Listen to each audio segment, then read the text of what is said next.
Assalamu alaikum, my dear students. You are welcome to my class. Hope you are fine. I am also fine.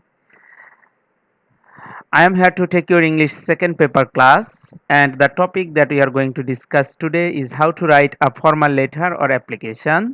তোমরা পঞ্চম শ্রেণী পর্যন্ত formal letter বা application এটা শেখোনি, কেননা পঞ্চম শ্রেণী পর্যন্ত তোমাদের জন্য ছিল অ্যান ইনফর্মাল লেটার, অর্থাৎ একটি ব্যক্তিগত পত্র লেখা। ব্যক্তিগত পত্র, ইনফর্মাল মানে হচ্ছে অনানুষ্ঠানিক, অপ্রাতিষ্ঠানিক। অর্থাৎ এখানে ইনফর্মাল লেটার আমরা সাধারণত আমাদের বন্ধুদেরকে, আমাদের বান্ধবীদেরকে বা আমাদের বাবা মায়ের সাথে, আমাদের ভাই বোনদের সাথে আমাদের ফিলিংস, আমাদের অনুভূতি, আমাদের কোনো চাওয়া পাওয়া, আমাদের কোনো ভালো লাগার বিষয়, খারাপ লাগার বিষয়, বা কোনো কিছু সম্পর্কে, কোনো ঘটনা সম্পর্কে বর্ণনা করা, এগুলো করে থাকি। But when we are going to write formal letter, formal শব্দের অর্থ হচ্ছে প্রাতিষ্ঠানিক বা আনুষ্ঠানিক। অর্থাৎ ফর্মাল লেটার যখন আমরা লিখব, সেখানে আমার কিছু নিয়ম মেনে নিতে হবে, নিয়ম মেনে লিখতে হবে। কেননা formal letter indicates that it is an official letter. Formal letter মানে হচ্ছে অফিসিয়াল লেটার। আমরা সাধারণ কথাবার্তা যেভাবে বলি, আমাদের অফিসিয়াল ল্যাঙ্গুয়েজ কিন্তু সেরকম নয়।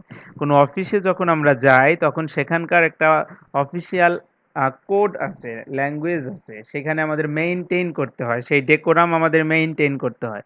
তারই ভিত্তিতে আমাদের এখানে ফর্মাল লেটার লেখার কিছু নিয়ম আছে। ফর্মাল লেটারকে আরেকটা নামে ডাকা হয়, সেটা হচ্ছে অ্যাপ্লিকেশন বা দরখাস্ত বা আবেদনপত্র। তাহলে আমরা এখানে দেখতে পাচ্ছি, আজকে আমরা শিখবো একটি এক্সাম্পলের মাধ্যমে এবং একদম সরাসরি দেখে যে একটি ফর্মাল লেটারের কি কি অংশ আমরা ভিজিবল করব। অর্থাৎ আমি যখন একটি ফর্মাল লেটার লিখব, কি কি অংশ সেখানে ফুটে উঠবে, কি কি অংশ সেখানে গুরুত্ব পাবে। এখানে যদি আমি কি লিখছি, তার চেয়ে বেশি গুরুত্বপূর্ণ হচ্ছে কিভাবে লিখছি। কেননা যেহেতু এখানে প্রাতিষ্ঠানিক একটা বিষয় আছে, অফিসিয়াল একটা বিষয় আছে, এখানে হাতের লেখা ভালো হওয়া, প্লাস লেখার মধ্যে ফন্টগুলো ঠিক রাখা, অর্থাৎ কোনো ধরনের ওভার রাইটিং, কোনো ধরনের কাটাছিড়া এগুলো না করা, সব মিলিয়ে তোমাকে এখানে গুরুত্ব দিতে হবে এই বিষয়গুলোতে। কেননা you are going to write a formal letter. আমি ইতোমধ্যে তোমাদেরকে আগের ক্লাসেই বলেছি, যে কোনো ধরনের গাইডেড রাইটিং নতুন একটা পেজ থেকে শুরু করবে। অনেকের মনে প্রশ্ন, স্যার অ্যাপ্লিকেশন কি 1 পেজ নাকি 2 পেজ লিখতে হবে? না, অ্যাপ্লিকেশন 1 পেজ 2 পেজ কোনো সমস্যা নেই। তবে সাধারণত আমরা যেটা করার চেষ্টা করব, খাতার যে পেজ থেকে শুরু করব তার উল্টো পেজে যাব না, যে পেজে শুরু করব তার পরের পেজ, অর্থাৎ প্যারালাল, সমান্তরালভাবে তার পরের পেজে যেন আমি লিখতে পারি, এভাবে। অর্থাৎ যে পেজে আমি লিখছি তার ঠিক অপোজিট পেজে যেন না যেতে হয়, তার পরের পেজে আমি লিখব। এভাবে আমরা একটি ফর্মাল লেটার লিখবো। এটা হচ্ছে বিষয়বস্তুর উপর নির্ভর করে। তোমার অ্যাপ্লিকেশনটার যদি বেশি কথা না বলতে হয়, যে অ্যাপ্লিকেশনে অল্প কথায় কাজ হবে, সেখানে তোমার 1 পেজে শেষ করবা। এমন একটি অ্যাপ্লিকেশন যেখানে তোমার এমন বেশি কারণ লিখতে হবে তোমাকে কনভিন্স করার জন্য যার কাছে লিখছো, তখন তুমি 2 পেজে লিখতে পারো, কোনো সমস্যা নেই। তবে আমি আবার বলছি, হাতের লেখা সুন্দর করে ছোট, ছোট হাতের লেখায় যদি তুমি 1 পেজে কমপ্লিট করতে পারো, ইট ইজ গুড। কেননা যেখানেই কোনো চাওয়া পাওয়ার বিষয় থাকে, সেখানেই লেন্দি হলে ঝামেলা, অল্প কথায় কাজ বেশি হয়। এটা হচ্ছে রচনার শিল্পগুণ। অর্থাৎ কোনো কিছু লেখার ক্ষেত্রে অল্প কথায় যদি বেশি কাজ হয়, সেটা হচ্ছে বেটার।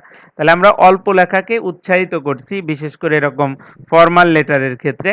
তাহলে কেন ফর্মাল কথাবার্তা অল্প কথায় হলে বেশি হয়, ভালো হয়। তাহলে আমরা এখানে দেখতে পাচ্ছি, you are asked to write an application to the principal of your school for leave of absence. অর্থাৎ অ্যাপ্লিকেশন কার কাছে লিখতে বলা হয়েছে সেটা গুরুত্বপূর্ণ বিষয় এখানে।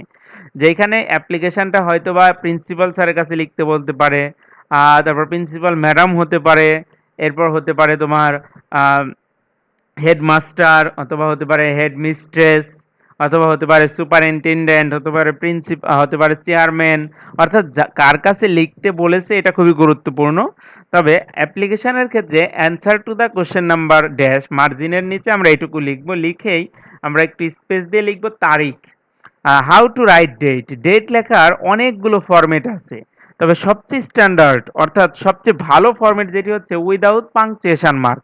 কোনো পাংচুয়েশন মার্ক ব্যবহার না করে যদি আমরা এভাবে যে তারিখ, এই তারিখটা লিখলাম, তারপরে মাসের নাম পূর্ণ বানান করে, কোনো অর্ধেক না, পূর্ণ বানান করে মাসের নাম, তারপরে আমরা ওই ইয়ারটা পূর্ণ রূপ দিয়ে দিলাম। অর্থাৎ কোনো পাংচুয়েশন মার্ক ব্যবহার না করে তারিখ লেখাটা হচ্ছে সবচেয়ে ভালো এবং এটাই শেখার চেষ্টা করতে হবে। কারণ এটা সাইন করার জন্য না, এটা একটা ফরমাল জিনিস। যখন তুমি সিগনেচারে তারিখ লেখো তখন তুমি শর্টকাটে লিখতে পারো। কিন্তু যখন তুমি এরকম পূর্ণ একটা ফরমাল জায়গায় লিখছো তখন এরকম পূর্ণ রূপ দিয়ে দেওয়া উচিত। অর্থাৎ তারিখ, এরপর হচ্ছে মাসের নাম, এরপর হচ্ছে মাসের নামটা বানান করে এরপর হচ্ছে কোন ইয়ার। এরপর আমরা কি স্পেস দেব। স্পেস মানে হচ্ছে তুমি একটা সেন্টেন্স মাঝখানে আরেকটা সেন্টেন্স লেখা যেত এরকম জায়গা ফাঁকা রেখে অন্য একটা সেন্টেন্স। এখন যার কাছে লিখতে বলবে তাকে লিখতে হবে। সেই ক্ষেত্রে আমাদের মনে রাখতে হবে অবশ্যই দুটো লেটার আসবে এখানে, যে দা প্রিন্সিপাল, দার টি ক্যাপিটাল হবে, এটা আমরা ভালো করে জানি। ঠিক তেমনি এখানে প্রিন্সিপাল, হেডমাস্টার, হেডমিস্ট্রেস অর্থাৎ ডেজিগনেশন যাই হোক সেটার এখানে প্রথম লেটারটা ক্যাপিটাল হবে। অর্থাৎ দা প্রিন্সিপালের দা টি ক্যাপিটাল, প্রিন্সিপালের P capital, headmaster the T capital, হেডমাস্টারের এইচ ক্যাপিটাল, কোঅর্ডিনেটর দার টি ক্যাপিটাল, আবার হচ্ছে তোমার কোঅর্ডিনেটরের সি ক্যাপিটাল। অর্থাৎ যাকে লিখতে বলবে, যার কাছে আমরা লিখছি তার ডেজিগনেশনের প্রথম দুটি ওয়ার্ডের প্রথম দুটি লেটার ক্যাপিটাল হবে। দেন এরপর হচ্ছে প্রতিষ্ঠান, that means you have to write the name of the institution. অর্থাৎ প্রতিষ্ঠানের নাম লিখতে হবে। যেমন আমরা যে প্রতিষ্ঠানের কথা বলছি Ghatail cantonment public school and college, ঘাটাইলের জি ক্যাপিটাল হবে, ক্যান্টনমেন্টের সি ক্যাপিটাল হবে, পাবলিকের পি ক্যাপিটাল, স্কুলের এস ক্যাপিটাল, অ্যান্ড এটা কনজাংশন তাই এখানে অ্যান্ডের এটা স্মল হবে, আবার কলেজের সি ক্যাপিটাল। তোমরা একটা ভালো প্রতিষ্ঠানে পড়ো তাই প্রতিষ্ঠানের ইংরেজি নামের বানানের ক্ষেত্রে সবসময় সতর্ক থাকবে। যে কোনো পজিশনেই তোমার প্রতিষ্ঠানের ইংরেজি বানান এইটা, তোমার প্রতিষ্ঠানের ইংরেজি বানান হচ্ছে Ghatail cantonment public school and কলেজের ইংরেজি বানানটাই হচ্ছে এটা। অর্থাৎ এখানে কোনটা ক্যাপিটাল কোনটা স্মল এটা খুবই গুরুত্ব সহকারে দেখবে, কারণ এটা তোমার সিনসিয়ারিটি প্রকাশ করে, তোমার আন্তরিকতা, প্রতিষ্ঠানের প্রতি তোমার ভালোবাসা, তোমার কোয়ালিটি ডেমনস্ট্রেট করে। অর্থাৎ এটার মাধ্যমে প্রকাশ পায় তুমি কোন মানের স্টুডেন্ট, কেমন প্রতিষ্ঠানে তুমি পড়ো। তুমিই কিন্তু প্রতিষ্ঠান, প্রতিষ্ঠান কিন্তু তুমি না। তুমি ভালো, প্রতিষ্ঠান ভালো; তুমি ভালো না, প্রতিষ্ঠান ভালো না। এরপর আমরা লিখবো লোকেশন, এবং এইখানে কিন্তু কোনো স্পেস হবে না। এই তিনটা সেন্টেন্স যে হবে এখানে, এই তিনটা ওয়ার্ড বা ফ্রেজ যে হবে এখানে কোনো ধরনের স্পেস হবে না। অর্থাৎ দা প্রিন্সিপাল একদম তার নিচে নিচেই লাগোয়া হবে Ghatail cantonment public school and college, তার নিচে নিচেই লাগোয়া হবে ঘাটাইল টাঙ্গাইল, এবং ঘাটাইল এবং টাঙ্গাইল দুটোই নাউন হওয়ার কারণে মাঝখানে কমা বসবে। তাহলে ঘাটাইলের পরে কমা, তারপর টাঙ্গাইল, কোনো ফুল স্টপ নেই। দেখো এখানে কোনো পাংচুয়েশন মার্ক নেই, শুধু ঘাটাইল এবং টাঙ্গাইলের মাঝখানে কমা।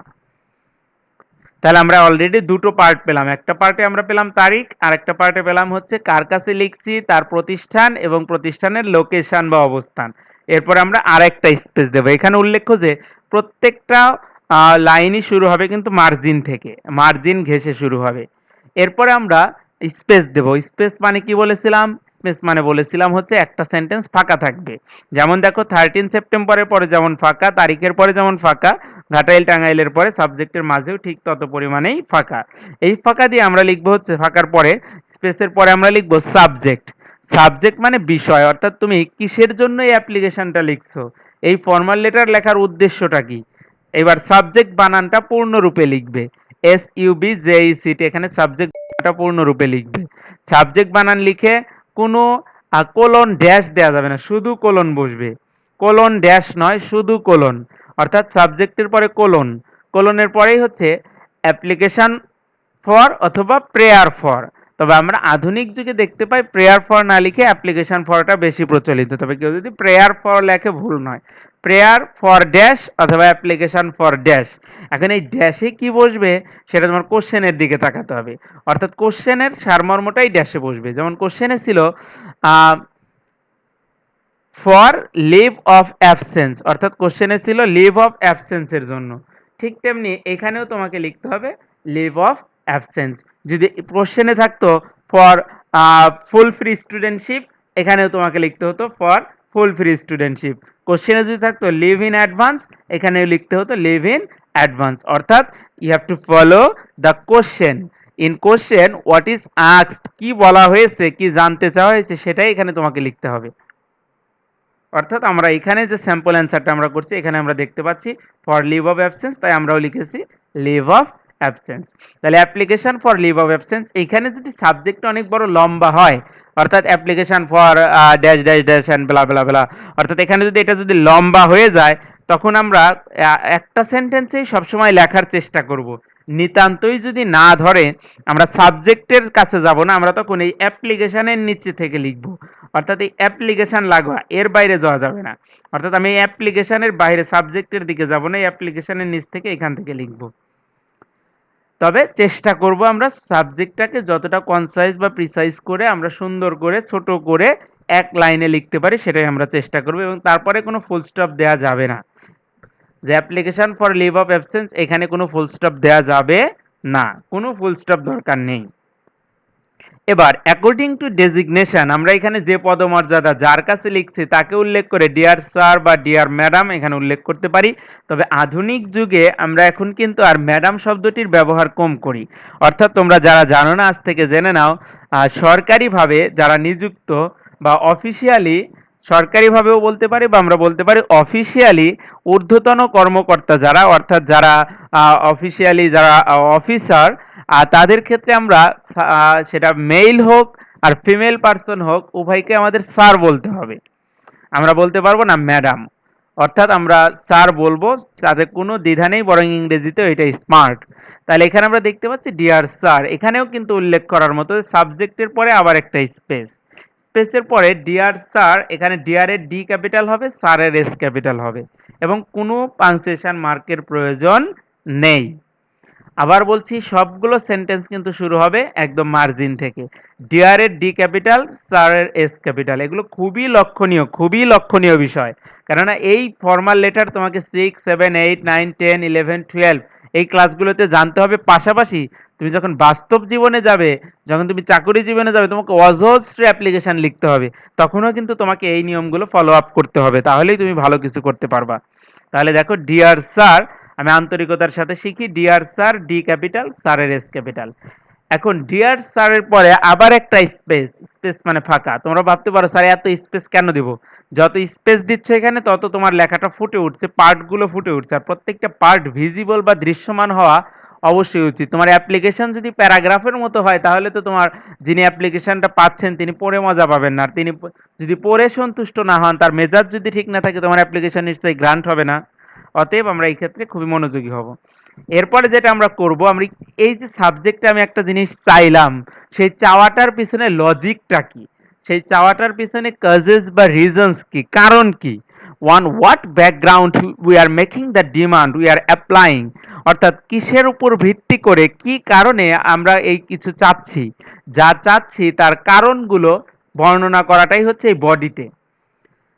আমি আবার বলছি, যা চাচ্ছি, সাবজেক্টে যা চাচ্ছি সেটার কারণগুলো বর্ণনা করাই হচ্ছে এই বডিতে। অর্থাৎ এখানে রেড মার্ক করা যে লেখাগুলো, এই পুরোটার মধ্যেই থাকবে আমি যা চাচ্ছি তার লজিক্যাল রিজনসগুলো, তার পিছনের কারণগুলো এখানে বর্ণনা করা থাকবে। সেক্ষেত্রে তুমি পরিচয়টা দিয়ে নিতে পারো, তোমার নাম দেওয়ার প্রয়োজন নেই, শুধু পরিচয়টা। যেমন এই পরিচয় দেওয়ার ক্ষেত্রে বা সম্মান প্রদর্শনের ক্ষেত্রে অনেক ফ্রেজেস আছে, ভালো ভালো ফ্রেজেস আছে, কিন্তু আমরা খুব সহজ এবং সাবলীল যে ফ্রেজটি ব্যবহার করতে পারি সেটা হচ্ছে, বা ক্লজটি ব্যবহার করতে পারি সেটা হচ্ছে, this is to inform you that. অর্থাৎ এই ক্লজটি ব্যবহার করাটা উত্তম। এই ক্লজটি আমরা ব্যবহার করতে পারি যে this is to inform you that. এটা with humble submission, with due respect, with profound respect, অনেক কিছু লেখা যায়। আই বেগ মোস্ট রেসপেক্টফুলি, তো এত কিছুর দরকার নেই। আমরা খুব সহজ একটা ক্লজ শিখি, সহজ একটা বাক্যাংশ শিখি, সেটা হচ্ছে this is to inform you that, this is to inform you that. তাহলে this is to inform you that, এরপরে আমরা পরিচয় বলতে বলতে পারি যে আই অ্যাম ড্যাশ বা উই আর ড্যাশ। অর্থাৎ আমার পরিচয় বললাম যে আমরা এখানকার বা আমি এখানকার অমুক, নাম বলার দরকার নেই। এরপরে আমরা লজিক দেওয়া শুরু করব যে আমি অ্যাপ্লিকেশনে যা চাচ্ছি, কেন চাচ্ছি। যেমন এখানে একটা মডেল অ্যান্সার দেওয়া আছে, এর মানে এই নয় যে এটাই তোমাকে মুখস্থ করতে হবে, লিভ অফ অ্যাবসেন্স আসলে এটাই তোমাকে লিখতে হবে। আমি সবসময় তোমাদের বলার চেষ্টা করি, I can give you the model of writing, I am not telling that you must follow this, you must write this. এইটাই তোমাকে মুখস্থ করে লিখতে হবে, এটা আমি কখনো বলিনি। তাই এটাই মুখস্থ করার তোমার প্রয়োজন নেই। বরং এটাতে আমি লিখেছি, আমার মাথা থেকে লিখেছি। তুমি তোমার মাথা থেকে নিজের মতো করে লিখবে। নিজের লেখার ক্যাপাবিলিটি তখনই বৃদ্ধি পায় যখন নিজে থেকে লেখো। তাহলে this is to inform you that, আমরা তাহলে এর লজিক কি লিখেছি দেখি।